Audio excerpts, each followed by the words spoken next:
Welcome to Otile Black TV. This is home of creativity and entertainment, and your presenter today is I, Titus of the Otila. This is morning breakfast, a show that is being aired from Monday to Friday only at Otile Black TV.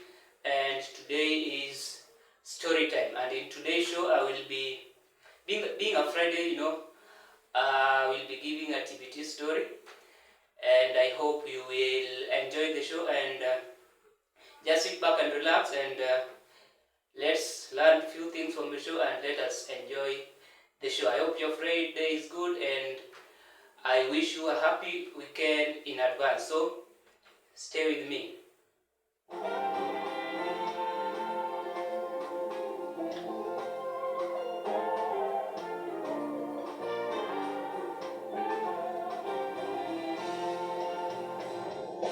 So in today's show, I'm going to tell a story about how suspension in high school changed my life, and an incident that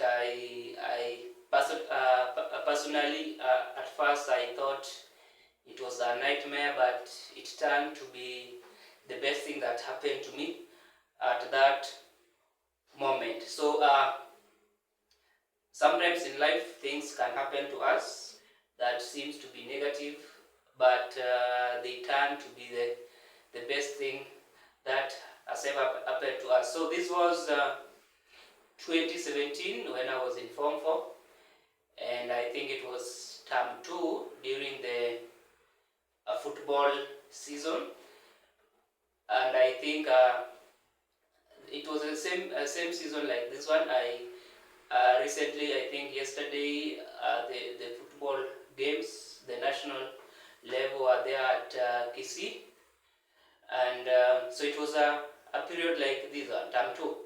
So we, what happened? The volleyball ladies, the volleyball girls proceeded to, it was sub-county level, and it's only ladies who proceeded. It was on a Saturday, and even and also the other team was badminton. So badminton team was to play at St. Barnabas Girls in Seme, and volleyball girls had their game at Miranga. That is also in Seme, some few kilometers from my home. So we found ourselves, we were, apart from the badminton team, I was the only boy who went out that weekend, and the sole purpose for I accompanying the girls volleyball team was because I was the school president and I was also good at cheering. So I accompanied them. So on our way, we were to drop the badminton team at St. Barnabas, and we were to on our way to Miranga, that is Bishop Okoth Mixed Secondary School. So I don't know what happened. A friend of mine, John Ogunde, aka John Sack, decided not, he was a badminton player, so he decided not to remain at St. Barnabas, but to accompany us to Miranga. So at least I was not bored. At least we were two boys, 2 men, and we reached there at Miranga, Bishop Okoth, Miranga Secondary School, and when the games were on, one of the teachers, I refused to mention his name at that time, and I will not mention his name till the day I will die. It will remain it will remain a secret between me and John Sack. So this teacher had by that time schools were being given Buffalo by school. There was this by school which was from Buffalo brand. So this teacher, his home was nearby, So he went home and he came with we dropped him on our way to Miranga. So he came later with a bicycle, a Buffalo brand. So as a teacher, he could not hang around with the bicycle, so he gave us the bicycle. And this is where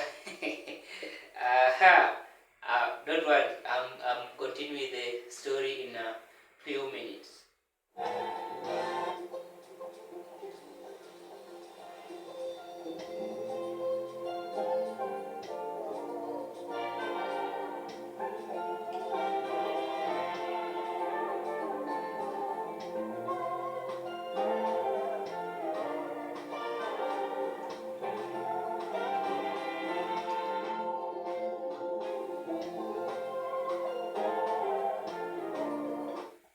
So as we were hanging around with the bicycle, I used to call my parents, either my mom or dad, using this particular teacher's phone. So my mom called. I flashed her. Immediately I saw the teacher, and she called later, and the teacher looked for me, and we talked with her, and I was like, I'm at Miranga, because it was few kilometers from few kilometers from Miranga to home. So I was like, I'm at Miranga. We came for a spot, and she was like, there was something that someone was to bring them for you, but unfortunately your dad is busy, and I'm also busy. So I don't know if you can find a way to come for them. It was sugar and some few shopping, and by that time also watu walikuwa wanakula mahindi, so kulikuwa na mahindi pia. So she told me that if you can find time you can come, and there was a shortcut by the way. Kulikuwa na shortcut ingine yenye if I use it, I could within 20 minutes, let's talk of 30 minutes, I could go home and come back without being noticed. But we were two now. I was with John, so we say, we have the bicycle. I think around 1 hour, if we can, because our girls are having are playing in the next 4 hours. So maybe when we dodge a bit, we will not be noticed. So we decided to go with this particular bicycle. And I can remember John was the one who was riding the bicycle, akinibeba. Some teremko, tunaenda. I know how it is. It was fun.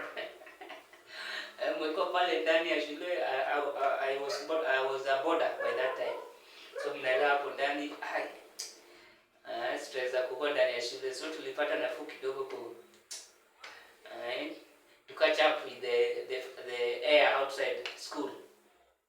So tukateremka, ni mteremko ukitoka Miranga kuelekea Holo, center nearby. Tulikuwa tunafika Holo, tena mteremko kuteremka side za kwetu. So John was Jack Kadere. So upon reaching just around 100 meters, around is it 500 meters to ili tufike nyumbani, tukasikia gari, kuangalia nyuma it was KAV what? It was KV, kulikuwa na K na V hapo. Gari ya depa. The deputy principal of our school, of Alola Mixed Secondary School at that time, Mr. Michael Otieno, gari yake hapo. So nikamwambia John Sako, bana bro, depa kwa hapa nyuma. Alikuwa na bibi wake. So nikamwambia John, tusitoroke. Tukitoroka itakuwa kana kwamba tuko tunaenda kufanya kitu kibaya, tusitoroke. So John Nikamwambia now slow down. So the gari ya depa ilitupita. I think alikuwa anaenda kwake kwa sababu alikuwa anatoka karibu na kwetu pia. So gari yake ikapita, akaisimamisha mbele yetu. John akasema, bro, tuende tu. Tukashuka, nikashuka, John pia akashuka. Tukaenda. Jamaa kateremka window. Naona macho yangu ama nini? Otila, mnaenda wapi? Sai? John, mnaenda wapi? So we were like, John was like, tulikuwa tunaenda kwa kina Otila. Hey, no. Where should you be at this time? Do you know you should be in Mirangat now? Mulikuja kwa sport ama mulikuwa kuranda na kutafuta wasichana? So tukadance. So we were not even just to explain ourselves. So we were ordered to go back to Miranga. Ilibidi, and we went back to Miranga. And now hakukuwa kuna kalika. We were very tense. So fast forward, we even didn't cheer the team because things were, tukifika pale tukapata the math teacher, Mr. Wong, he was like, so nyinyi mmefanya nini? Na sasa wana shida zenye mmetuweka nini. I think our Kiswahili teacher by the time, Mr. Gui, was also there, and the madam teacher, I've forgotten that name. So tulikuwa na mwalimu gani madam. So we were scolded. Then ikafika wakati wa kurudi shule. Tulikaa na John tuliamua kukaa wawili, and things were tense. It was on a Saturday. Sunday kuko kuna kalika. We were like, umekaa unangoja tu utaitwa saa ngapi? Ukiona depa kitoka, he was staying within the school, teacher's quarter ilikuwa huko chini.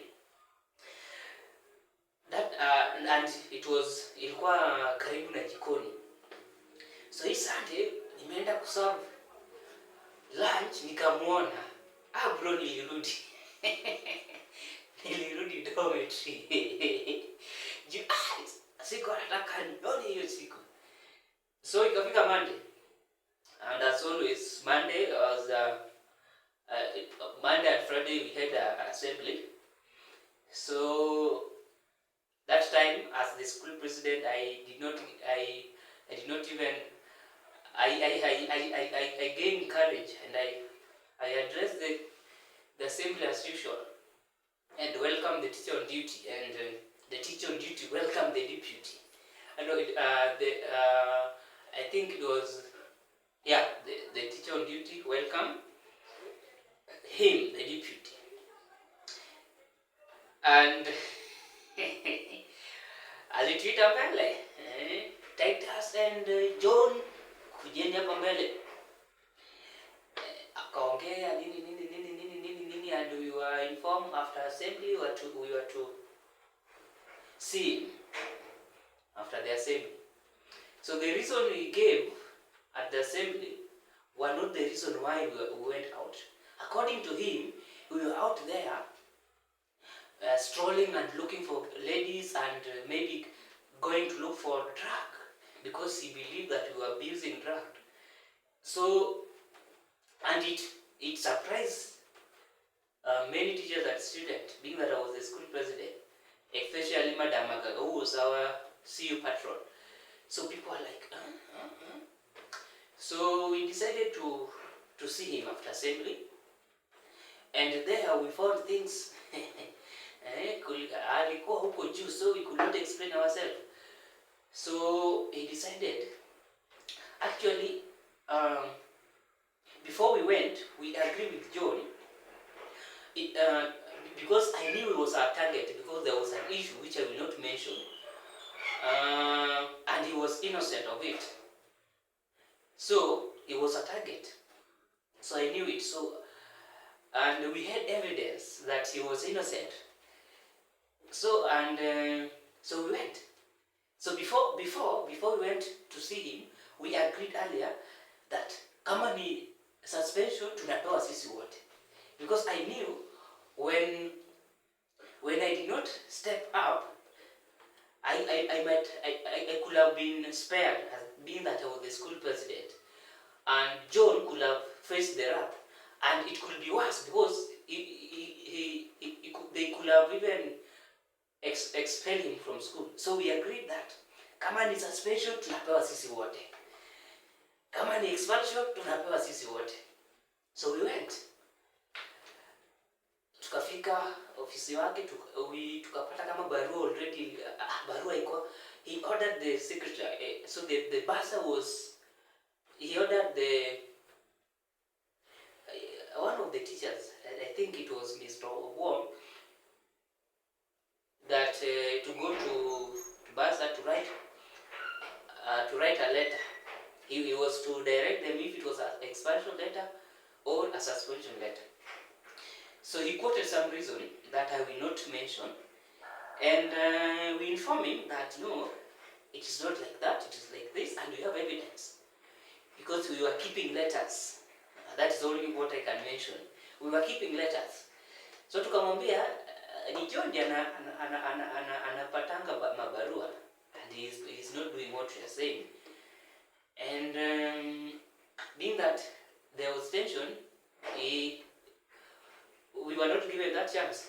So it was concluded that we were out there roaming, looking for girls, and by that time also there was this issue of Mary and Jesus appearing in a particular rock, like something of the sort. So rumors were also that we were going to see that rock, but we were found some meters, around 500 meters from my home place. So John said that, teacher, are you giving me suspension because of the other reason, or are you giving me suspension because we were going to Otila's home? Because you found us going to Otila's home. Because if it is because of the other reason, then I and the other person should be suspended too. But if because you are going to, you found us going to Otila's home, then Otila and I should also be suspended, because kuenda kwa kina Otila si kwa peke yangu, tulikuwa na Otila. Kama ni ile issue, si mimi, ni huyo ndiye ananisumbua. So he concluded, because the other party was to be spared because of some reason. The third party, whom I will not mention, obvious, was to be spared because of some reason that we understood.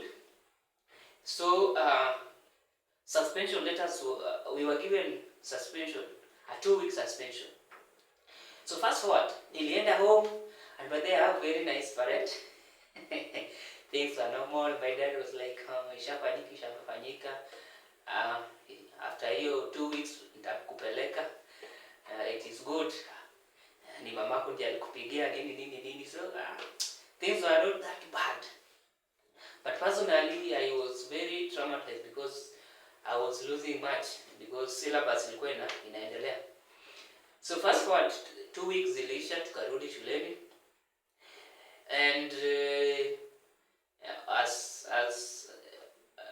the protocol, as the procedure, lazima niende na mzazi, tulienda na babangu, and we went to the deputy,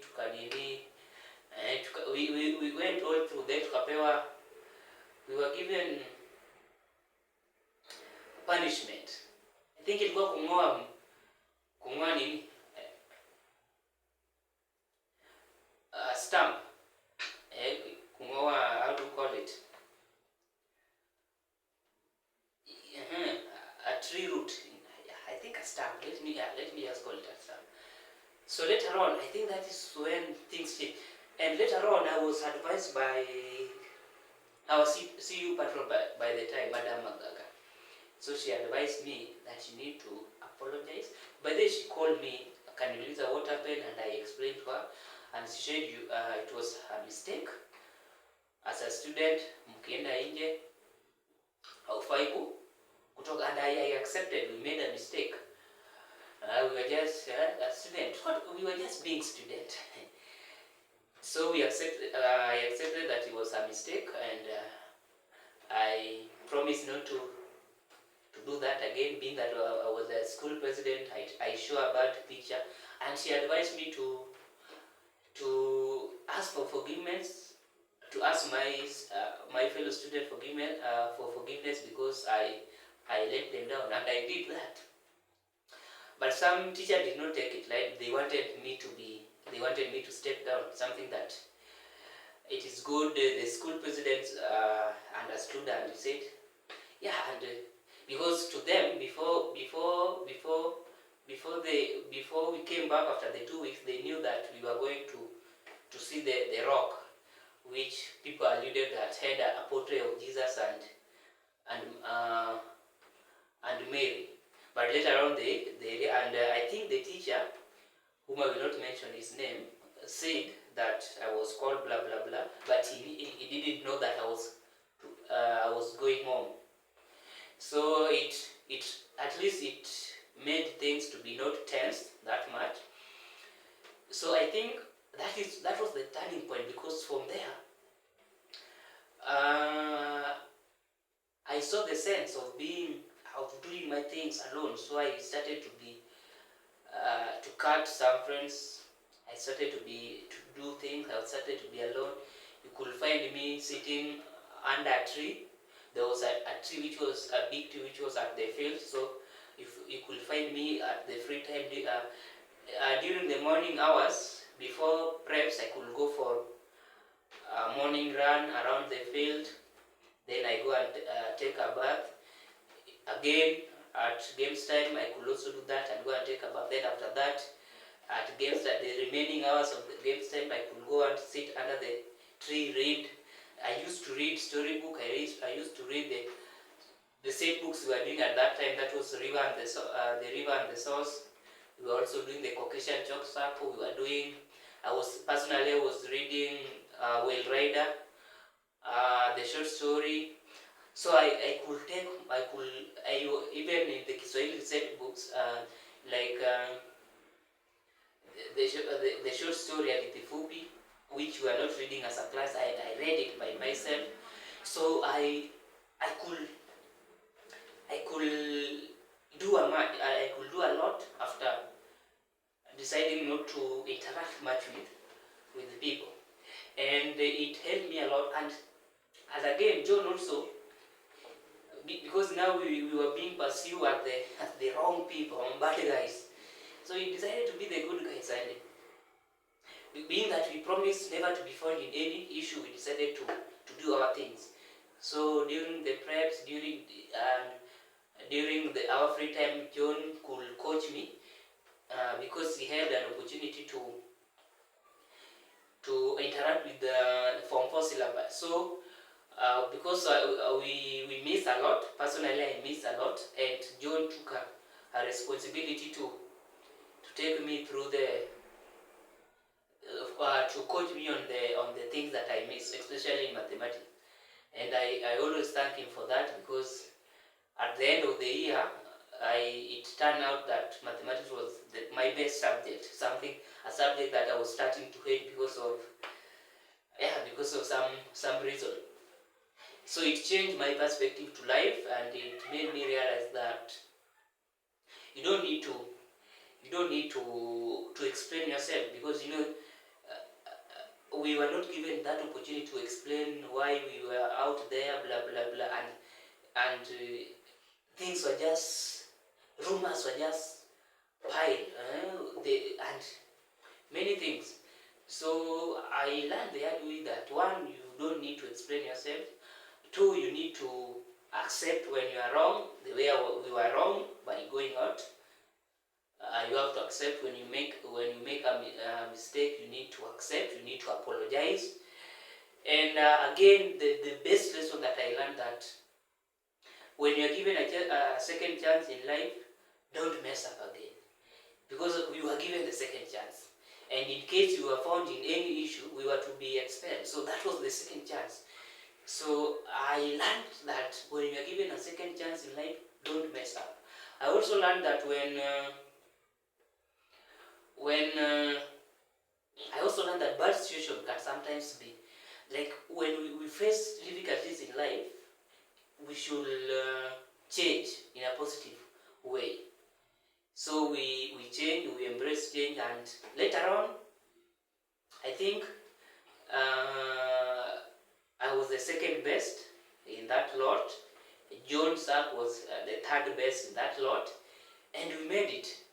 And at least the words which were said, tuliambiwa na hii kichwa na hii padharau na hizi nini, tuoni kama mnaenda university, tuoni kama and a lot were said, but at least because of the suspension we changed for the best. Both of us, John Ogunde and I, we changed for the best, and we thank.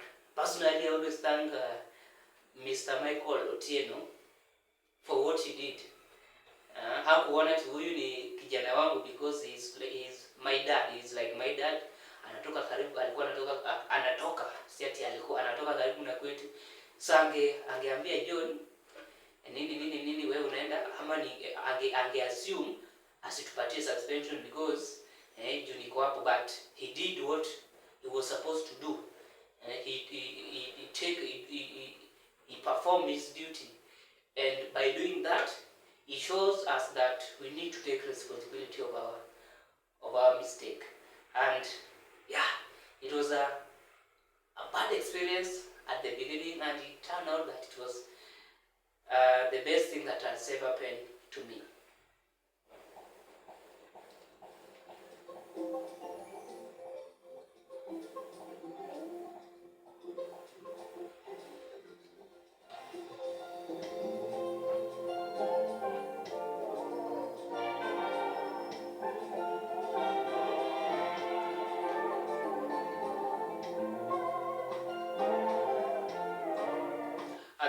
Don't forget, this is Otile Black TV, home of creativity and entertainment, and your presenter is I, Titus Odhiambo Tila, and this is Morning Breakfast, a show that ran from Monday to Friday, and today was a story time, and I've just shared with you one of my TBT story, an incident that changed my life in one way or another.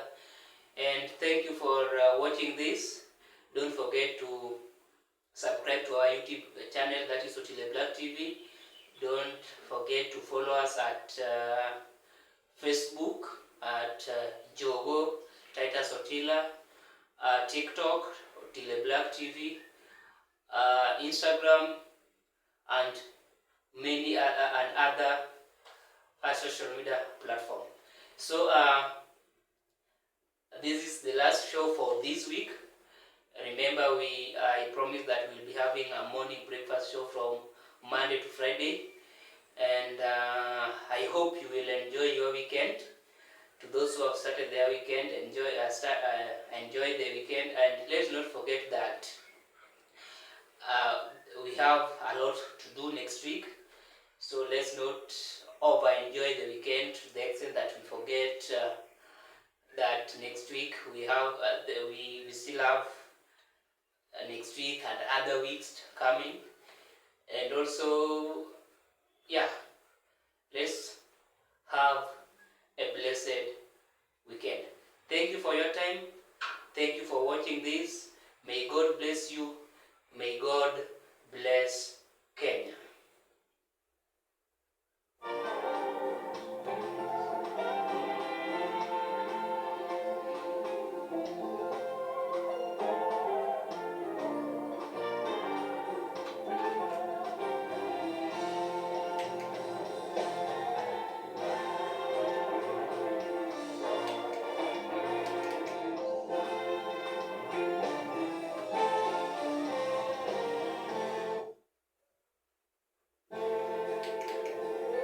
Sasa